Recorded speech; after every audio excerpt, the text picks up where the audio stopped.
सब अपने अपने देवताओं को कहते हैं। हमारे राम जी शमशान में नहीं रहते, हमारे कृष्ण जी शमशान में नहीं रहते।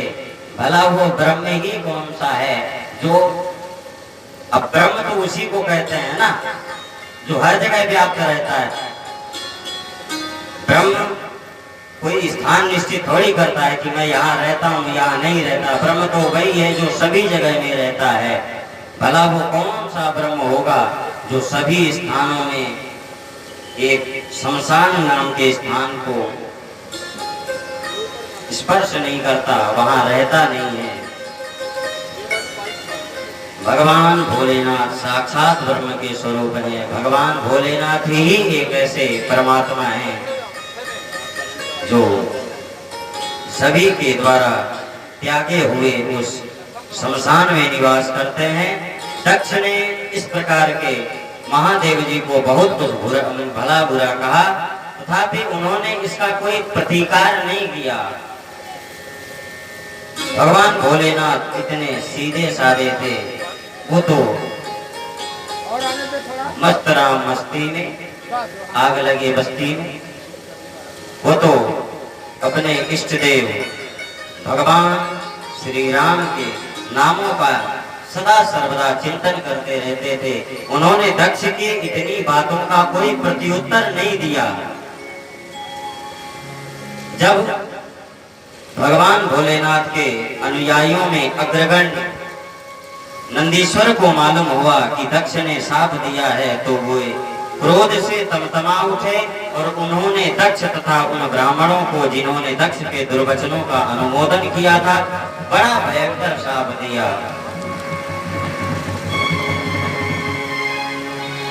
नंदी ने कहा, जो इस मरण धर्मा शरीर में ही अभिमान करके किसी से भी द्रोह न करने वाले भगवान शंकर से देख द्वेष करता है, वह भेद बुद्धि वाला मूर्ख दक्ष तत्व ज्ञान से विमुख ही रहे। यह चातुर्मास यज्ञ करने वाले को अक्षय पुण्य प्राप्त होता है। आदि अथर्वाद रूप वेद वाक्यों से मोहित एवं विवेक भ्रष्ट होकर विषय सुख की इच्छा से कपट धर्म में गृहस्थाश्रम में आसक्त रहकर कर्मकांड में ही लगा रहता है। इसकी बुद्धि देहादि में आत्म भाव का चिंतन करने वाली है। उसके द्वारा इसने आत्म स्वरूप को भुला दिया है। और नंदी ने, जो वहां पर उपस्थित ब्राह्मण थे, जिन्होंने दक्ष के शाप देने पर दक्ष को रोका नहीं और दक्ष का अनुमोदन किया, दक्ष को बढ़ावा दिया, उन ब्राह्मणों को नंदी ने श्राप दिया कि ये ब्राह्मण लोग भक्षा भक्ष्य के विचार को छोड़कर केवल पेट पालने के लिए ही विद्या तप और व्रत आदि का आश्रय लें तथा धन शरीर और इंद्रियों के सुख को ही सुख मानकर उन्हीं के गुलाम बनकर दुनिया में भीख मांगते भटका करें। यह नंदी ने भगवान भोलेनाथ के गणों में जो अग्रगण्य हैं,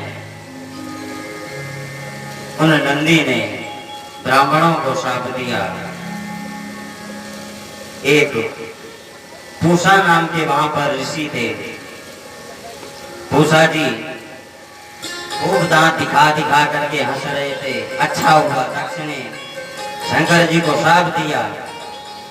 नंदी ने पूषा जी को शाप दिया कि जिस दांत को दिखा दिखा करके ये पूषा जी खूब ठहाके मार मार के हंस रहे हैं, इनके ये दांत टूट जाएं, इनके ये दांत ना बचें। भृगु जी महाराज थे, अपनी दाढ़ी हिला हिला करके खूब हंस रहे थे, खूब प्रसन्न हो रहे थे। नंदी ने उन्हें भी वरदान दिया कि इनकी यह दाढ़ी उखाड़ ली जाए। समय आने पर दक्ष प्रजापति ने इस प्रकार जब सभी आपस में सापा सापी करके अपने अपने स्थान को गए, उस समय दक्ष ने एक बड़े दिनों बाद यज्ञ किया, जिसमें वो भगवान भोलेनाथ का भाग नहीं दिया। उस यज्ञ में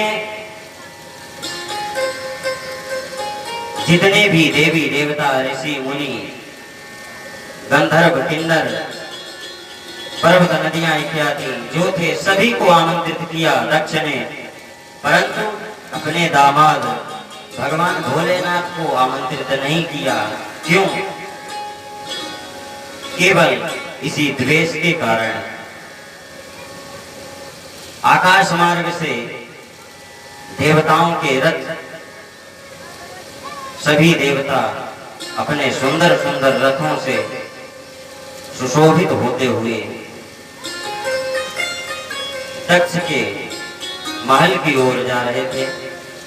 देवताओं की जो पत्नियां थी, माता सती की सहेलियां थी, वो मां सती ने पूछा, अरे आप लोग कहां जा रहे हो? देवताओं की पत्नियों ने कहा, क्या पूछ रही हो देवी, कहां जा रहे हो? क्या आपको पता नहीं आपके पिता ने इतना बड़ा यज्ञ किया है, आपको बुलाया नहीं क्या? सती मैया ने कहा, हमारे घर तो निमंत्रण नहीं आया। चलो कोई बात नहीं, इतनी व्यस्तता नहीं होगी, इतना बड़ा यज्ञ कर रहे हैं, निमंत्रण नहीं भेज पाए होंगे, तो भी माता पिता के घर, अपने मित्र के घर, गुरु के घर और जहाँ धार्मिक अनुष्ठान चल रहा हो वहां पर हमें निमंत्रण की प्रतीक्षा नहीं करनी चाहिए, वहां तो बिना बुलाए चले जाना चाहिए। माता सती ने भगवान भोलेनाथ से निवेदन किया, प्रभु आपको पता नहीं है, आपके ससुर जी एक बड़ा भारी बड़ा विशाल यज्ञ कर रहे हैं। भगवान भोलेनाथ ने कहा, देवी मुझे पता है, सब पता है, फिर आप वहां चलेंगे नहीं? नहीं चलेंगे। क्यों नहीं चलेंगे? देवी वहां जाने से अपना भला नहीं है, वहां जाने में अपनी भलाई नहीं है। तुम्हारे पिता ने हमारे घर निमंत्रण नहीं भेजा है। अरे सती मैया ने कहा, इतनी व्यस्तता है, इतना बड़ा यज्ञ कर रहे हैं, नहीं जानने पाए होंगे, भूल गए होंगे। प्रभु माता पिता के घर, सती मैया भगवान भोलेनाथ को ज्ञान दे रही हैं, अपने माता पिता के घर, गुरु के घर, अपने मित्र के घर और विशेष करके जहाँ धार्मिक आयोजन हो रहा हो वहां पर हमें निमंत्रण की प्रतीक्षा कदापि नहीं करनी चाहिए। भगवान भोलेनाथ ने कहा, देवी तुम्हारा कहना यथार्थ सत्य है, लेकिन एक बात ध्यान रखो। क्या? आवत ही हर्ष नहीं, नैनन नहीं सने, तुलसी तहां न जाइए, चाहे कंचन बरसे में, तुलसी तहां न जाइए, चाहे कंचन बरसे में। देवी तुम्हारा कहना बिल्कुल ठीक है, अपने माता पिता के घर, गुरु के घर, मित्र के घर, विशेष करके जहाँ धार्मिक आयोजन हो रहा हो वहां में कतई निमंत्रण की प्रतीक्षा नहीं करनी चाहिए। लेकिन एक बात को ध्यान रखो, आवत ही हर्ष नहीं, नैनन नहीं सने, तुम्हारे जाने से ही हर्ष नहीं, तुम जिस व्यक्ति के घर जा रही हो यदि उसके हृदय में तुम्हारे आने पर कोई प्रसन्नता न दिखाई पड़े, उसके नेत्रों में, आंखों में तुम्हारे प्रति स्नेह न दिखाई पड़े, तो वहां बिल्कुल भी नहीं जाना चाहिए। चाहे बादल वहां सोने की ही वर्षा क्यों ना कर रहे हो, चाहे कंचन बरसे में, कंचन नाम है सोना का, बादल चाहे वहां स्वर्ण वर्षा ही क्यों ना कर रहे हो, उस स्थान पर कदापि नहीं जाना चाहिए। कहां कहां? आवत ही हर्षे नहीं, तुम्हारे जाने पर जिस व्यक्ति के घर में तुम जा रही हो उसके हृदय में तुम्हारे आने की प्रसन्नता न हो, उसके नेत्रों में तुम्हारे प्रति स्नेह न दिखाई पड़ रहा हो, उस स्थान पर बिल्कुल भी नहीं जाना चाहिए। माता सती ने कहा, ऐसा क्या है? हमारे पिताजी हैं, आपके ससुर जी हैं। बोले हाँ, बहुत अच्छी बात है, हमें भी पता है हमारे ससुर जी हैं, तुम्हारे पिताजी हैं। बोले उनके हृदय में फिर हमारे प्रति प्रेम क्यों नहीं रहेगा? उनके नेत्रों में हमारे प्रति स्नेह क्यों नहीं रहेगा? भगवान भोलेनाथ ने पूर्व बीती घटना बताई। देवी, एक बार जब दक्ष को, तुम्हारे पिताजी को प्रजापति बनाया जा रहा था, उस समय सभी देवता उनके आने पर उनका स्वागत करने के लिए खड़े हुए।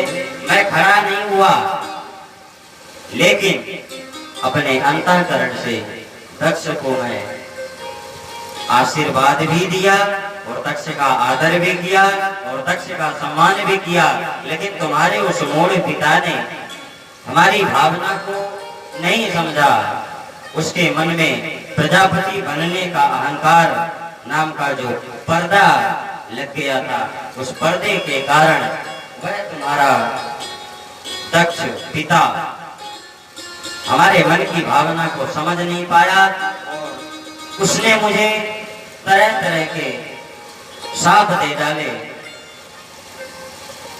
और मैं क्या क्या बताऊं, उसने ये कहा है कि इसको किसी भी यज्ञ में भाग ना दिया जाए। अब बताओ, जब तुम्हारे पिता ने ऐसा मुझे श्राप दे दिया कि मुझे किसी भी यज्ञ में भाग ना दिया जाए, तो और किसी की बात हो तो ठीक है, अब जो मुझे श्राप दे रहा है वो भला कहाँ अपने घर में यज्ञ में मुझे भाग देगा? इसलिए तुम्हारे पिता ने उस यज्ञ में हमारा भाग नहीं रखा है। इसलिए देवी, हमें कदापि वहां पर नहीं जाना चाहिए और उस स्थान पर जाने से तहां गए कल्याण न होई।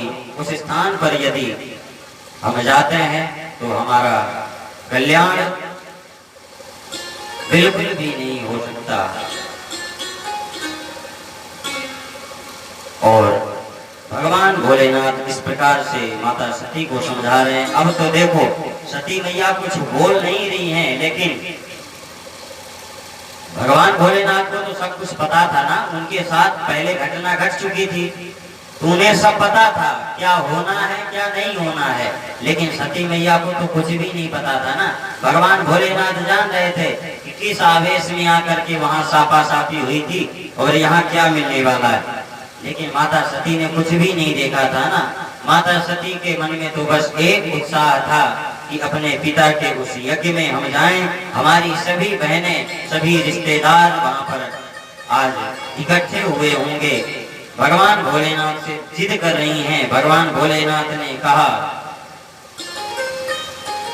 देवी, हमें वहां बिल्कुल भी नहीं जाना चाहिए। अब तो देवी जी कुछ बोल नहीं रही हैं, लेकिन देवी जी का जो मुखमंडल है ना, उसके एक बीता दूर पर भी कोई मक्खी झलक नहीं रही है। कोई मक्खी एक बीता दूर भी उनके पास नहीं आ पा रही है।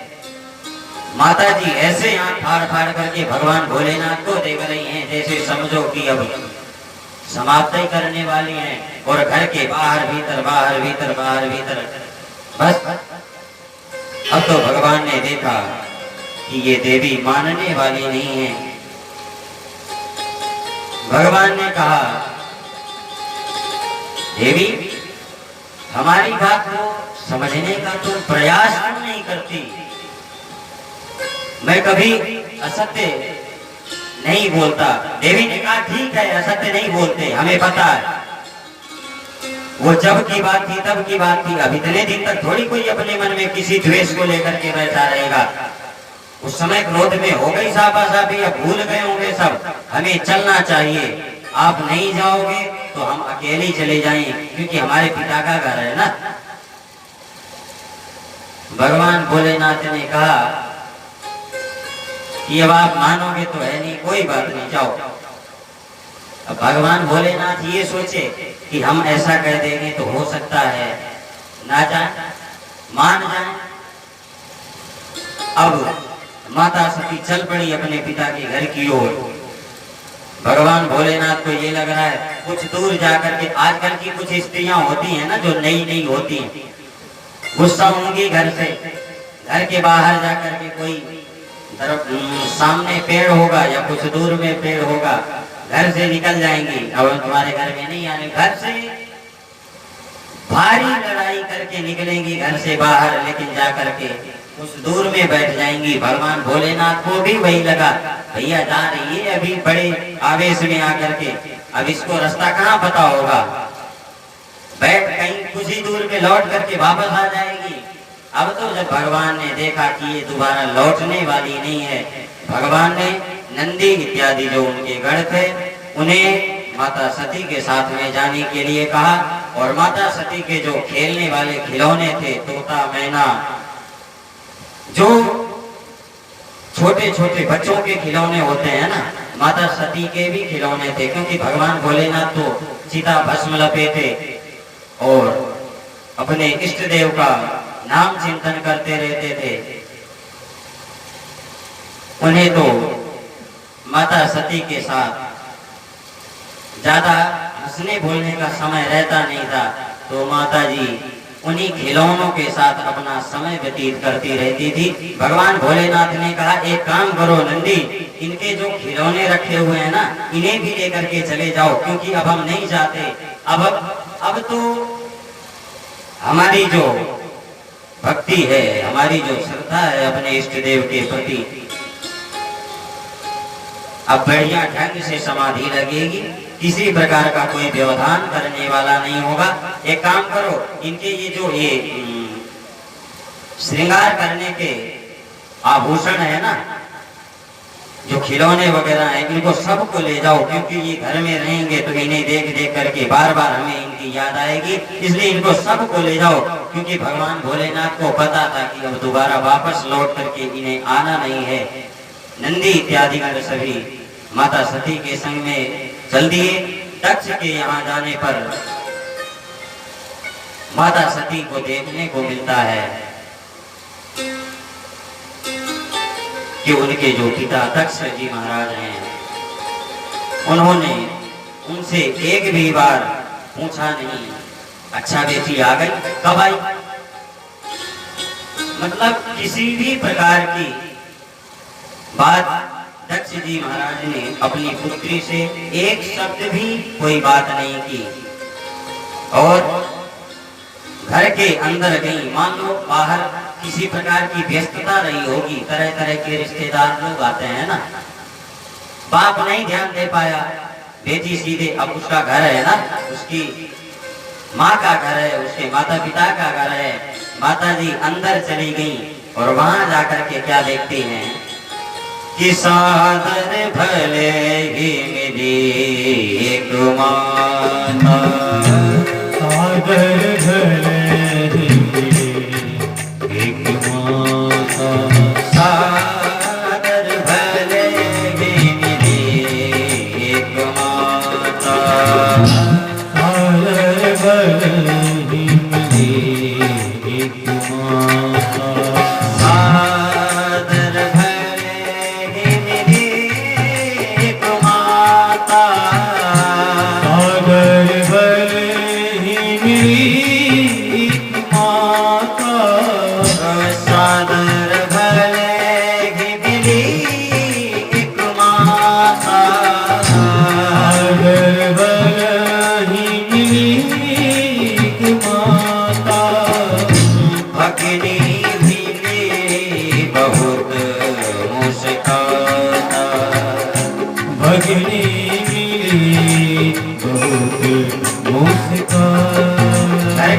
जाकर के माता जी क्या देखती हैं कि जितने भी रिश्तेदार, बुआ, मामी, चाची, मौसी, जितने भी थे, उन सभी में केवल आदर पूर्वक मिलने वाली थी तो केवल एक माँ, और जो बहनें थी ना, बहनें कुछ बोली, वो शांत नहीं रही, और तो सबके सब शांत रहे, किसी प्रकार की कोई वार्तालाप नहीं हुई।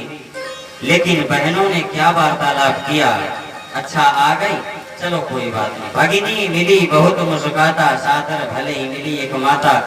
आदर पूर्वक उस सभा में केवल एक माँ ही थी जो माता सती से मिली, क्योंकि माँ तो माँ होती है ना। कुपुत्रो जायेत क्वचिदपि कुमाता न भवति।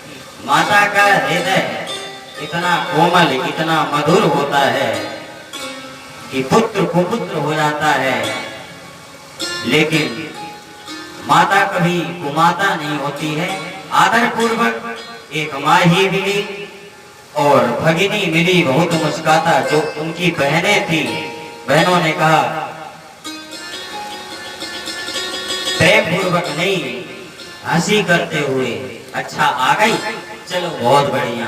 वैसे हमने सुना पिताजी ने तो तुम्हारे घर निमंत्रण भेजा नहीं था, अब देखो बहनें ऐसी बात बोल रही हैं।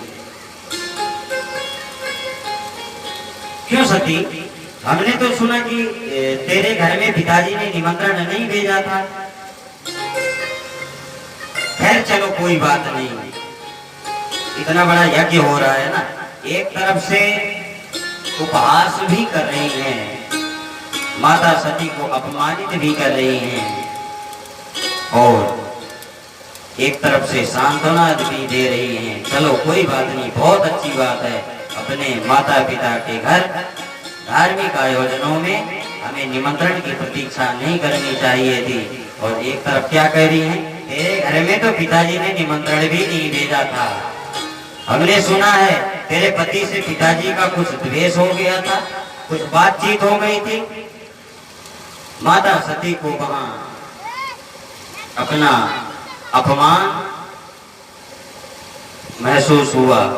वो बाहर यज्ञ मंडप की ओर देखती हैं कि सभी देवताओं को वहां पर स्थान दिया गया है, लेकिन जो उनके स्वामी भूत भावन भगवान भोलेनाथ हैं, उनका स्थान नहीं दिया है। माता सती ने अपने पिता दक्ष को तरह तरह की बात कहते हुए, रे मूढ़ दक्ष, मेरे पिता के स्वरूप में विद्यमान इस यज्ञ के यजमान, तूने इतना घोर पाप किया है जो साक्षात मंगल के स्वरूप हैं, कल्याण के स्वरूप हैं। ऐसे हमारे स्वामी अपने दामाद भगवान भोलेनाथ से द्वेष किया। द्वेष करके चल, द्वेष कर लिया कोई बात नहीं, बातों बातों में ठीक है, लेकिन तूने तो इतना घोर पाप किया है कि यज्ञ में जिनका भाग विशेष रूप से होना चाहिए, तूने उन यज्ञों के स्वामी भगवान भोलेनाथ का ही भाग छीन लिया। भगवान भोलेनाथ को भाग नहीं दिया। और ब्राह्मणों को भी माता सती तरह तरह की बातें कहती हुई, अरे ब्राह्मणों, तुम्हारा जिन भगवान भोलेनाथ के आशीर्वाद से, कृपा से परिवार चलता है, कर्मकांड का जो तुम कार्य करते हो, भगवान भोलेनाथ की कृपा से तुम्हें अनुष्ठान प्राप्त होते हैं। जब तुमने यज्ञ मंडप में देखा कि हमारे स्वामी भगवान भोलेनाथ का स्थान इस दक्ष ने नहीं दिया है, तो तुम्हें कुछ तो करना चाहिए। अब देखिए, ये ब्रह्मा और विष्णु, ये दोनों देवता वहां पर नहीं आए थे। इस तरह कहते हुए माता सती अपने शरीर को उस यज्ञ में जो कुंड जल रही थी, उस कुंड में माता सती अपने शरीर को प्रवाहित करती हैं, भस्म करती हैं। अस कहि योग अग्नि तनु जारा, अस कहि योग अग्नि तनु जारा, अस कहि योग अग्नि तनु जारा, अस कहियो तनुजा भयउ सकल मकरा भयउ सकल अस कहियो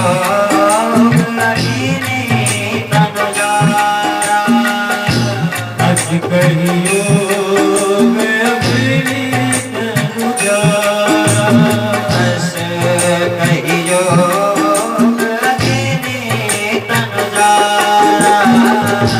अस कहियो भयउ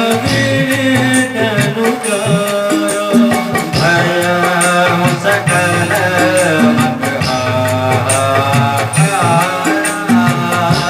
भयउ सकल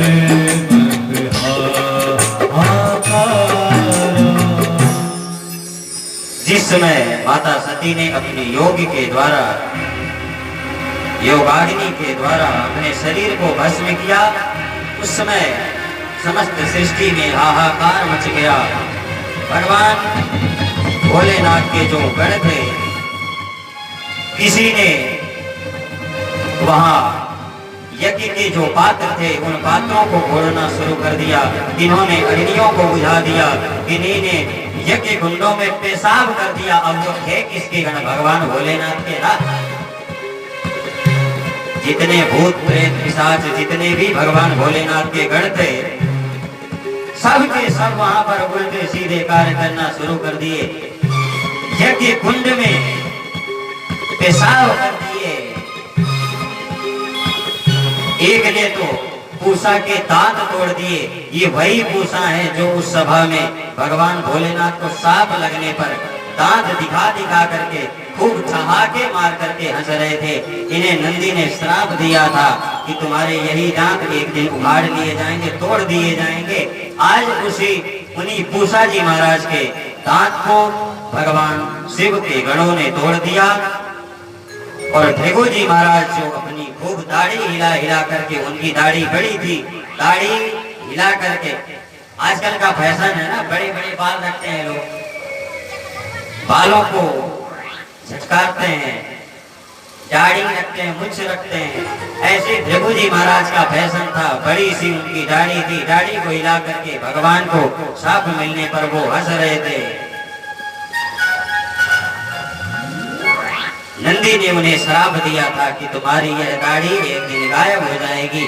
आज भगवान भोलेनाथ के गणों ने भृगु जी महाराज की दाढ़ी नोच ली, दाढ़ी उखाड़ दी, पूषा के दांत तोड़ दिए और इस तरह के उत्पात वहां पर होने लगे। तो भृगु जी इत्यादि ऋषियों ने भगवान भोलेनाथ के गणों को वहां पर मार करके वहां से भगा दिया। सभी गण भगवान भोलेनाथ के पास पहुंचे और गणों के पहुंचने से पहले नारद जी महाराज भगवान भोलेनाथ के पास पहुंच करके न्यूज दे दी। आज तो कितने न्यूज चैनल है ना टीवी में। पहले के जो सबसे बड़े न्यूज चैनल थे वो नारद जी महाराज थे। इधर ये कांड हुआ कि नारद जी महाराज कैलाश पर्वत पर भगवान भोलेनाथ के पास पहुंच गए। प्रभु आपको पता है क्या हुआ? क्या हुआ? हमें कुछ नहीं पता। अरे यहाँ से सती माता गई थी ना, वहां उन्होंने अपनी योगाग्नि के द्वारा अपने शरीर को भस्म कर दिया है और आपके जो गण थे उन्हें भृगु इत्यादि ऋषियों ने मार करके वहां से भगा दिया है। अब तो भगवान भोलेनाथ को भयंकर क्रोध आया। अपनी जटाओं से वो एक बाल उखाड़ करके धरती पर पटकते हैं, जिससे वीरभद्र जी महाराज प्रकट होते हैं। बोलिए वीरभद्र भगवान की। उस विशाल का वीरभद्र ने भगवान भोलेनाथ से पूछा, प्रभु मेरे लिए क्या आज्ञा है, मैं आपकी क्या सेवा कर सकता हूँ? भगवान भोलेनाथ ने कहा, अभी जो दक्ष यज्ञ कर रहा है उसके यज्ञ को विध्वंस कर दो, दक्ष को समाप्त कर दो और यज्ञ विध्वंस जाए कीना। वीरभद्र जी महाराज भगवान भोलेनाथ के अति सवार बलवान एक पहलवान योद्धा मुखिया मिल गया ना। पिछली बार तो ऋषियों मुनियों ने, भृगु जी महाराज ने भगवान भोलेनाथ के गणों को मार पीट करके भगा दिया। उनके पास कोई ढंग का बल वाला मुखिया था नहीं। इस बार तो लंबा हट्टा तगड़ा आदमी मिल गया। वीरभद्र जी महाराज आगे आगे और भगवान भोलेनाथ के जितने भी गण थे वो सब पीछे पीछे दक्ष के उस यज्ञ में पहुंचे। वहां जाकर के पुनः इन सभी ने उस यज्ञ को तहस नहस किया। वीरभद्र जी ने सबसे पहला काम क्या किया कि दक्ष के सिर को पकड़ करके उस यज्ञ की कुंड में स्वाहा कर दिया। बोले वीरभद्र भगवान की। उस दक्ष के यज्ञ को विध्वंस किए वीरभद्र जी महाराज और कैलाश पर्वत पर वापस पुनः लौट करके आए। अब तो देवताओं में हड़कंप मच गया। यज्ञ अधूरा रह गया। यज्ञ को पूरा करना चाहिए, नहीं कितना घोर पाप लगेगा। अब सभी देवता वहां पर आए थे, लेकिन ब्रह्मा जी और विष्णु जी इन दोनों को पता था आगे क्या होने वाला है।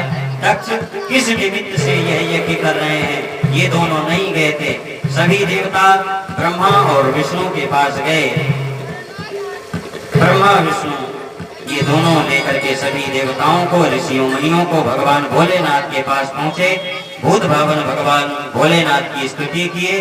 प्रभु, यज्ञ को तो किसी न किसी तरह से पूरा करना ही चाहिए। आप दीन बंधु हैं प्रभु, भक्त वत्सल हैं, और इस दक्ष ने जो अपराध किया है इसकी गलती को आप प्रभु क्षमा कर दें। उस यज्ञ को आप ही पूरा करें, क्योंकि बिना आपकी उपस्थिति के इस दक्ष ने आपका स्थान अपनी यज्ञ में नहीं दिया था, इसलिए इसका यह यज्ञ पूरा होने से पहले ही समाप्त हो गया।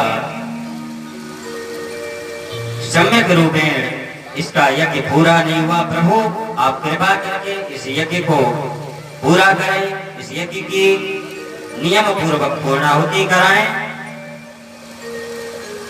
देवताओं के और ऋषियों मुनियों के इस प्रकार प्रार्थना करने पर भगवान का एक नाम आशुतोष है, पता है? आशुतोष भगवान का इसी कारण से नाम पड़ा है कि आशु तुष्यति इति आशुतोष। जो आशु माने जल्दी और तुष्यति संतुष्ट होता है, प्रसन्न होता है, उसे आशुतोष कहते हैं। जो कितना भी बड़ा अपराध हो जाए और उनके शरणागत हो जाओ, उनसे क्षमा याचना